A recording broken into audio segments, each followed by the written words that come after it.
ਹਾਂ ਇਹ ਤੇ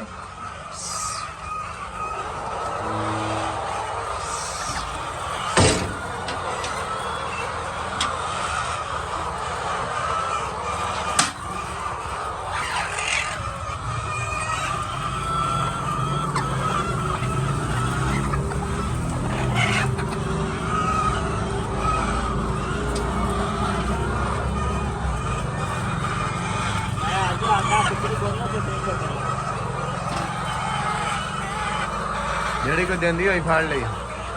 ਦੇਦੀਆਂ ਸਾਰੀਆਂ ਪਈਆਂ ਨੇ ਖਾਣੀ ਦੇਂਦੀ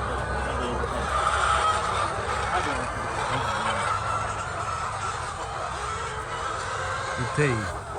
ਹਾਂ